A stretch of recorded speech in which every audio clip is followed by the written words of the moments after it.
The wind howled through the trees, carrying the scent of damp earth and pine as Elias trudged through the dense forest. He had always preferred solitude, and the tiny cabin he had built deep in the woods had become his sanctuary. Life had been harsh, but the wilderness, at least, was predictable. As he moved through the thick underbrush, he noticed something unusual, a faint whimpering sound carried by the wind. He paused, tilting his head to listen. The noise was weak, almost lost against the rustling leaves. Instinct urged him forward, pushing him toward the source. Minutes later, he found it. A wounded wolf lying at the base of a fallen tree. Its dark fur was matted with blood, a nasty gash running along its side. Elias hesitated. Wolves were dangerous, unpredictable, but this one was different.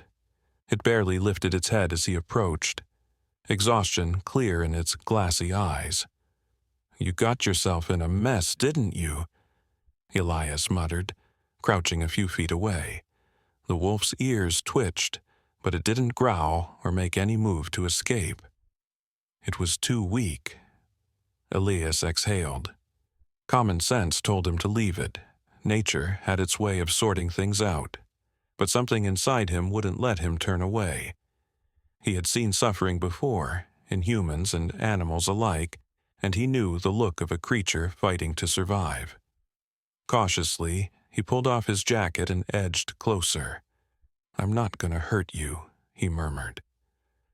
The wolf flinched but didn't resist as he draped the fabric over its body.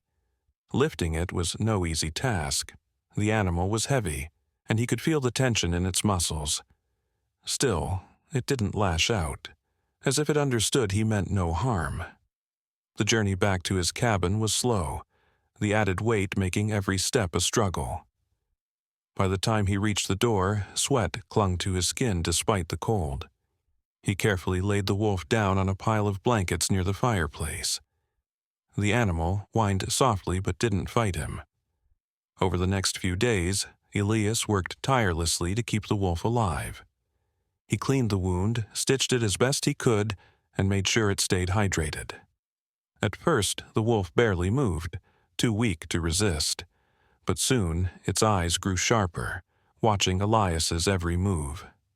There was no trust between them, only a wary understanding. Elias spoke to it sometimes, though he wasn't sure why. "You remind me of someone," he admitted one evening, running a hand over his beard. The wolf's ears flicked in response. "Used to be a fighter myself, didn't know when to quit." The silence in the cabin was different now, not lonely, just quieter. Days turned into weeks, and the wolf began to recover.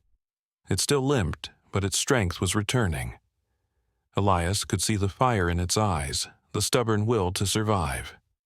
The first time it stood on its own, he felt an odd sense of pride, like watching a wounded soldier rise again. He started leaving the door open, giving it the choice to leave. But the wolf didn't go. It would wander outside, sniff the air, then return to its spot by the fire. Something about the cabin, or maybe Elias himself, kept it there. One evening, as Elias sat on the porch, watching the sunset bleed across the sky, he felt a nudge at his side. He turned to see the wolf standing beside him, its amber eyes locked onto his. "Guess you're sticking around," Elias said with a small smile. He reached out slowly, letting his hand hover near the wolf's head. It hesitated, then leaned into his touch. The moment was small, but it meant everything. Over time, the bond between them deepened. The wolf, whom Elias eventually named Shadow, became more than just a wounded animal. It became his companion, his protector. They moved together through the forest, hunting and surviving side by side. Elias found himself talking more, sharing stories of a past he had long tried to forget. Shadow listened, his golden eyes full of something Elias couldn't quite name. Understanding, maybe. One night, a storm rolled in, shaking the cabin with thunderous force.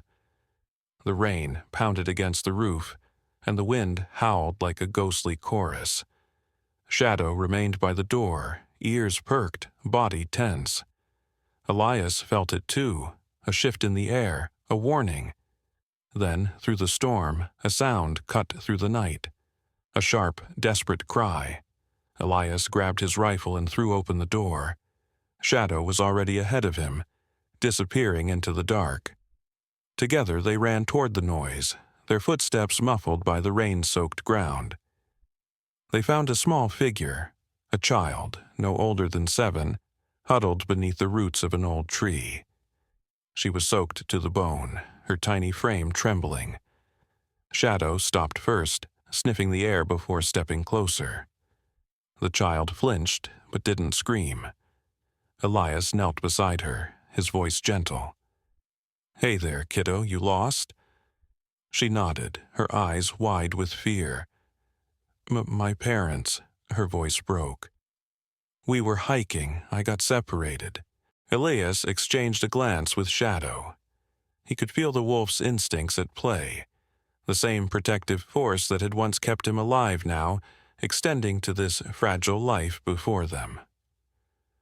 "All right," Elias said, shrugging off his coat and wrapping it around her. "Let's get you somewhere warm." Shadow walked beside them as Elias carried the child back through the storm. When they reached the cabin, he set her near the fire, offering dry clothes and a steaming cup of tea. The little girl clung to the warmth, her small fingers shaking. "You're safe now," Elias assured her. "We'll find your parents in the morning." Shadow lay beside her, a silent guardian through the night. The next day, after hours of searching, they found the search party. The girl's parents wept with relief, thanking Elias over and over. Shadow stood beside him, watching but not moving. As they left, the girl turned and waved. "Bye, Shadow," she called, her face finally bright with a smile. Elias looked down at the wolf. "Seems like you're a hero now." Shadow huffed, nudging Elias's hand before settling back into his spot by the fire. Elias smiled. For the first time in years, he felt something more than just survival. He felt purpose. And as the fire crackled and the storm faded, he knew one thing for sure. Neither of them would ever be alone again.